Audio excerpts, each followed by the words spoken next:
Welcome to the Seahawkers podcast. Postgame, Seahawks versus Steelers, preseason week one.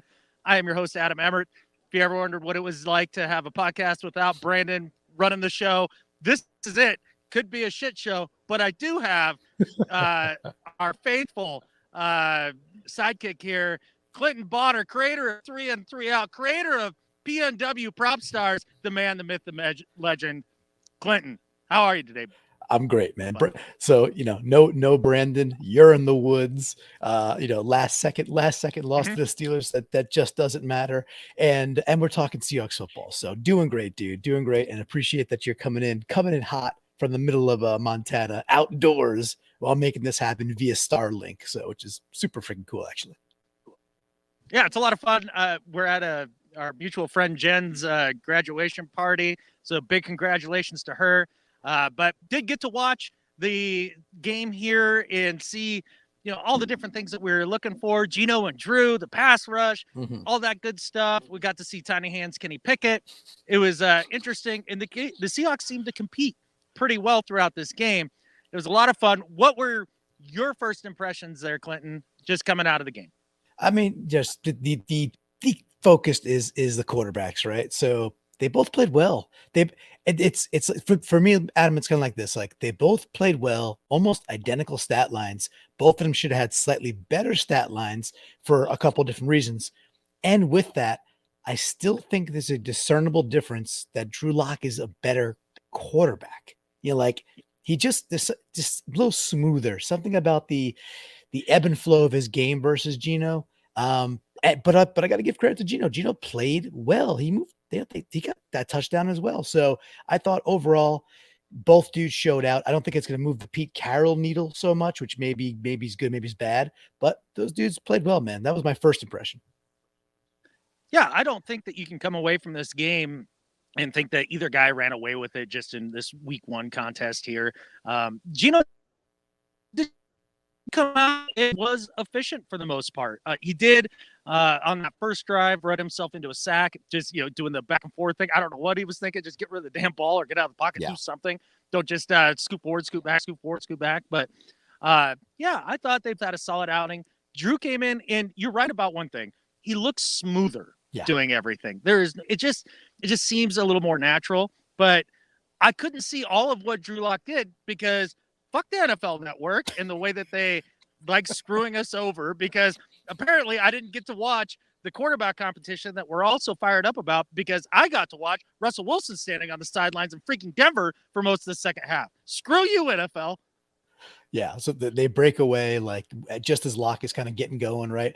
I was able to hop in through NFL Plus, so I was able to do that and watch it that way. So that was kind of cool. So I was able to kind of pivot from the network over to the laptop, and then I put the Mets on the big screen to watch the Metsies beat the Phillies 1-0 with a DeGrom victory. So not a bad night all in all, but also, man, like so besides the quarterbacks, Adam, and I know that you had a bit of a scene missing there. Was there something that popped off for you, a player or two, or a function or two that you're like, all right, that looked pretty good or pretty bad? Okay. Well, let's start offensively. Okay. Offensively, the thing I was impressed with early in the game was they got a lot of push, especially early in the game. Gabriel here on the chat says, love seeing Kenneth Walker run. Absolutely. That first run of the game, the offensive line had about a 5-6 yard push, and he gains 8 yards. Very slippery and competent, and I think Rashad Penny better look out a little bit here. He better get back on the field sooner rather than later. This kid's got talent. Yeah, he looked good. He looked smooth. He had that little lob pass from Geno, also took it down the sideline for about 9 yards. But I thought like hey, we blew open some holes, and I realized this is not Pittsburgh's, best of their best, and then no TJ Watt, but whatever. It's a preseason. You're playing who you're playing. With that, I don't know. I felt like the offensive line was quite good. I thought we put more consistent pressure on the Pittsburgh quarterbacks than they put on our quarterbacks. Of course, you get that late play where Drew Lock gets hit from the blind side because they just decide not to chip the extra blitzer, which is okay. That these things happen. But overall, I thought we actually had more consistent pressure than Pittsburgh did. So from that standpoint, I was pretty okay with that. And the holes we were making were sizable. And then the guys look quick, like Travis Homer looked quick. Walker looked good. DJ Dallas comes in, does his thing. It just kind of checked the box on a lot of stuff that I got done with this game. And I was like, yeah, we don't suck. We're not, we're not the 32nd team in the league in rankings. Like, we're not there. If we get average to above average quarterback play, this is very, very, this team could contend for the playoffs this year. Absolutely can do it. Yeah, I think the initial reflection, the team defensively, was like,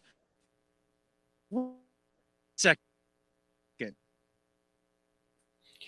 Hey man, I'm losing you a little bit here. Unsure if folks are getting it as I'm getting it, but Adam's in and out. He is in he's in he's over in Endor over there, the Endor moon, so it's a little difficult coming in hot. But overall, and Adam, obviously as you hop back in, just come back in when you're feeling good. I did think that one thing stood out was we missed so many tackles. But again, I think it's first game preseason. They do not hit like they used to hit. And the result of that is just a ton of sloppiness. I was just disappointed that like the sloppiness and the hitting came from places like Nick Ballore, which is like, oh dude, I realize he's a backup linebacker and the captain, special teams, all that, but he usually just sticks dudes and he's like super, super consistent with his tackling. Wasn't so today. End of the day doesn't matter that much, but if we tackle better, we win this game.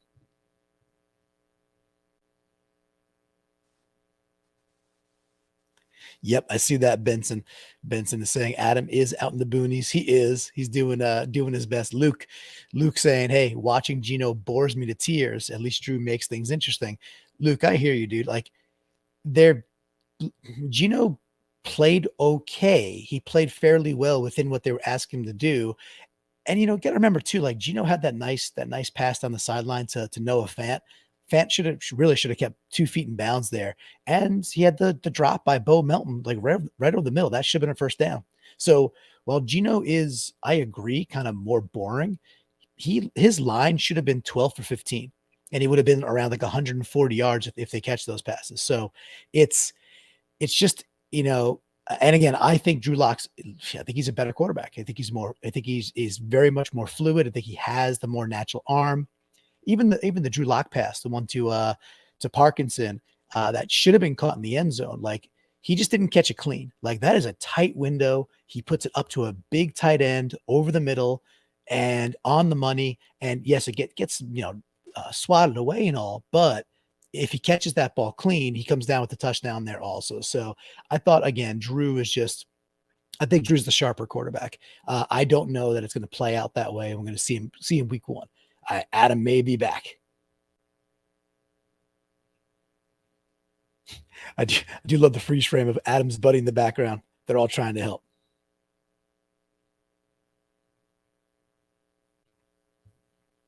We had Benson. Oh, Benson also saying that Drew Lock definitely looked better. Ryan, dude, coming in with another super chat. You're the man, dude. Thank you so much. Ryan says, I'm late, but had a lot of fun watching the game and chatting in the Discord. Yeah, it was hopping over in the Seahawkers podcast Discord tonight as well. Got to see Amy, got to see a couple other folks there. That was a good time. I mean, if there are other opinions out there as well, I think it's tough to glean so much from this game because, there's a deficit of talent out there. Of course, I'd say on the defensive side, we saw Taylor disruptive and really, really fast early, and we saw Mafe get 2 sacks. I don't know what else you kind of want from your defensive ends besides seeing like disruption, quickness, and in Mafe's case, he gets the strip sack and he gets a sack late in the game that really ought to put Seattle in position to win the game. Didn't work out that way, but gotta like what you saw from Mafe too. Adam, you there? Can you hear me now? Yeah, man, you're back. Okay, well, we're going to have to be off the regular mic, and we're doing all sorts of crazy stuff. I'm sorry that everything didn't work out here. Again, out in the booties, you guys recognize it. Appreciate it. Appreciate Ryan coming in with the super chat donation there. That's awesome. Yeah, I don't know exactly what you were able to cover there, but good job by you riffing. I know you don't. That's I can recap it real quick and just kind of like see if anything tickles you, so you could go off it. But last thing I was landing on was just that, like, from the first team players for us, and I'm putting Mafe into first team. Between Taylor, he looked real disruptive and quick and kind of nasty and cutting through early. He should have had that sack, right? He had that one where they spun out of it, and then Mafe had 2 sacks. Like, that's a plus, man. I mean, obviously, hey, they got sacks, it's a plus, but they just looked like 2 dudes who are going to cause disruption. Specifically, Taylor. I know Mafe actually has the better quote unquote stat line, but Taylor wasn't in for that long, and Taylor had like 3 to 4 disruptive plays in a quarter. He's gonna be. I think he's a monster, man. He looked quick. There's no doubt about that. I wish he would have finished the 1 sack where he had Trubisky's arm there, but yeah, defensive line actually looked pretty good. If we're talking about things that we weren't excited about, I would talk a little bit about the rookie players in the secondary. I mean, Tyreek Woolen had a brutal game. Gave up that first touchdown by missing a tackle, then gave up not the touchdown, but big completion on the first drive by missing a tackle, then gave up the touchdown by just completely blowing a coverage. Was out of position a few times. You can tell he's raw. Kobe Bryant was out there. He was competing his butt off. He did well for the most part, missed a couple tackles as well.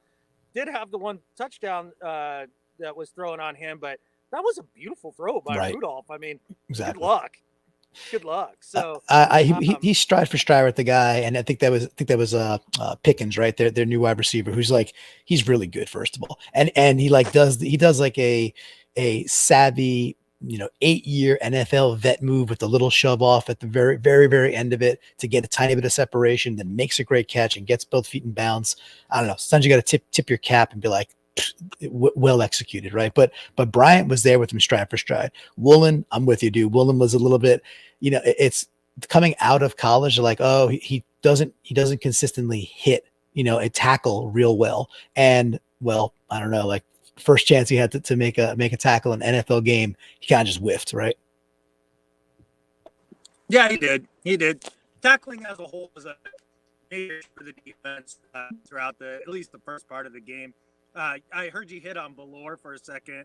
He missed one in the open field. That was tough. Homer the tackle on special teams and gives up the big return. Yeah. I mean, he had him dead to rights. It's not what's unusual for the Carroll team, though. I mean, we've seen them struggle with tackling early in the season last season. Usually get it together. So that's what I don't worry about. I think that's going to come. But yeah, it was fun to see the team out there competing. Again, the people think going to be decent, I guess. I mean, maybe some people are down on them because of the quarterback position thing and all that, but there's anyway. But came out to compete stuff. I mean, it was tied in the last game, and that's for out of a preseason game. I thought it was an encouraging show all the way around. That's what I take out of it too, right? I looked at, like I said, I looked at this and I was like, yeah, we are not a terrible team by any means. I would have liked to have seen more from Nwosu. Like, I didn't see a lot from him. I was like, oh, it took me a bit to be like, oh yeah, he's number 10, and like he kind of just was getting a little bit like washed away a little bit. And again, it's like he didn't play all that much, but a couple times they ran kind of right at him, like off tackle and stuff like that. And he just wasn't in the mix yet. And I was like, all right, so just didn't get to see much from him. And I think you had called that earlier. Like, one of the dudes you really want to watch for is how is Nwosu gonna perform with this new defense. And there really wasn't much yet from him, but again, it's like, how much can you glean when they're playing a quarter of the game or a third of the game and they maybe just didn't get into a groove, Oh, sure. And also, too, knocking the rust off, being with a new team, all that stuff. I mean, I'm not ready to bury Nwosu yet. No. I mean, there's still a lot of football to be played and all that. I do see a comment here from Carly Perkins saying that Locke is so much more fun to watch than Geno, and it's just kind of true. I don't exactly know. I'm not really sure how to put my finger on it. Even though Geno runs that touchdown at the end of the second half, runs a control. You leads over and scores the TD, and you somehow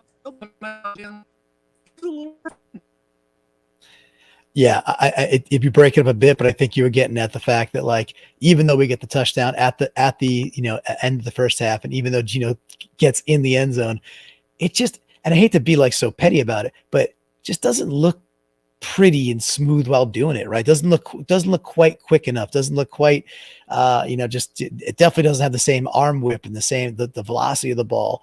So we'll see what Pete's gonna like about the tape or not. I think most folks are just solidly in the camp of, Drew Lock is a different level of athlete and a better quarterback. I just don't know if the coach is going to care. I just don't know. Right. Yeah. No, it'll be interesting to see. No doubt about it. And I can't wait to go back and see if I can watch a little bit more of Locke there in the second half, because, again, NFL Network and their obsession with screwing over Seahawks fans to show Russell Wilson in a Broncos uni at any given moment cut into that for me. So it'll be fun to watch. But we did just want to, get you with a couple quick hitters, a couple of things that we were thinking about. I don't know if there was anything else that you kind of saw that you really wanted to get after, Clinton. I'd say the only other thing for me was, there was a couple of times where, and again, I realize it's the first game in the preseason, but some of the stuff where we're doing like bubble screens on long third down plays. Oh, it's like, play. It's like, come on, that's still right in the playbook, and it's, we're at the 50-yard line in a close game, and we're running a bubble screen on like 3rd and 9 or whatever it is. I'm just like, why are we doing these things? Why can't we just, just go over the middle a bit more, like, use the middle of, but the same breath though, Adam, I thought we actually did, compared to a typical Russell Wilson game, we talked about this, we did use the middle of the field more. Like, that was nice. We had some drag routes. We had more tight end stuff. It wasn't like Fant jumped out in any particular way, but Fant had a couple of catches. He was pretty productive. So that was nice to see that. It just was like, okay, it wasn't just in our brain that Russ doesn't use this part of the field. And now, we saw more of it, probably 15%, 20% more usage of that part of the field. I think it makes a big difference. Oh, it really does. Fant on that one kind of over route. Gino I believe it was Gino made a beautiful throw to him. Real nice. Doesn't get the second foot down. That was super disappointing. Yep. I mean, man, it would have been awesome to see that catch, but no, he looks like he can play. Parkinson had a touchdown that he should have caught. Should have caught that. Exactly. Yeah. And there was a few of those. I mean, I want to say it was when Gino was in, Bull Melton had a chance to convert a third down or pick up the first down and dropped it. There were a few like, dang, they really did put the ball on. So quarterback after this game didn't seem like the problem. Yeah, exactly. But you just said it, like there was like at least 3 drop passes. And if you just put those back into the math, then your quarterback, your QB1 was something like 24 for 30 in this game. Like if that's the case, right. So if that's the case, let's do more of that. Right. So it'll be interesting to see. I think we saw, and again, I just take a bunch of positives. I think we walk away from this being like, okay, we are okay.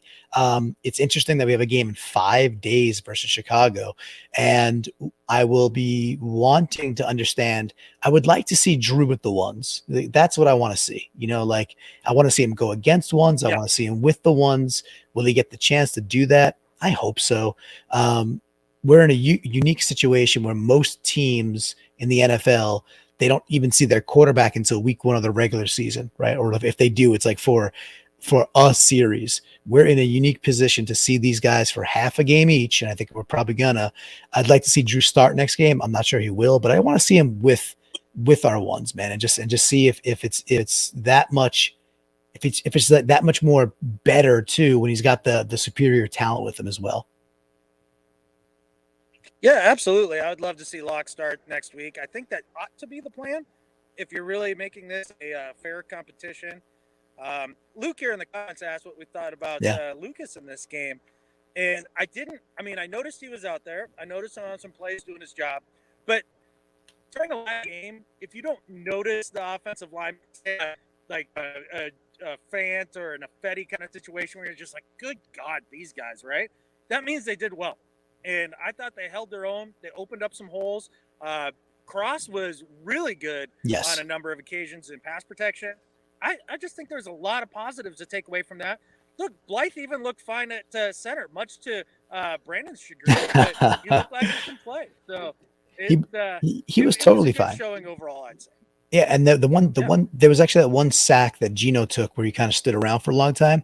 But the part that I was like, whatever. It's a sack in the preseason and nobody got hurt. Who cares? But Cross like was on his dude for like 6 seconds. You know, I don't even think it was Cross's guy who ends up, just like, takes him like, all the way back, like wraps him around. The guy's trying to battle. I'm like, wow, his pass protection was just really, really good. So that was real nice to see. And then, and again, looking at the stats very, very quickly, dude, our like run average, I think DJ Dallas was like 7 yards a carry. I think Homer was like 10 yards a carry. So if you're doing that, I don't care if it's against second and third stringers, because again, we got dudes out there that are also like our second stringers sometimes or rookies. So if we're getting 7 or 10 yards a carry for folks who are not supposed to be able to run block, they're supposed to be pass pro experts. Hey, once again, it's like, sign me up for that, because I think we are on to something pretty okay here. Yeah, no, I couldn't agree with you more. Backs look good. O-line looked pretty good. I mean, really, it was just the rookie corners that stood out to me as things where I'm like, geez, there's some work to be done there. Tackling needs to be cleaned up, but a pretty cool showing overall. And I'm happy with it. I can go to the graduation party now and feel good about life. And I'm here with, another fellow awesome Seahawks fan. And unfortunately, a Denver fan. I mean, he knows that it's a personality flaw. We're working on it. And a KC fan. So I can at least hang my head high tonight. It was a nice showing. And I appreciate you carrying the water through technical difficulties and doing this with us. And we hope to do this throughout the season for you guys. Appreciate your support, and thank you guys a ton. Absolutely, man. I think with that, man, there's only one thing I have to say. Go Hawks, brother. Have fun out there. Yeah. See you, bud. See ya. All right, bye. Have a good night. See ya.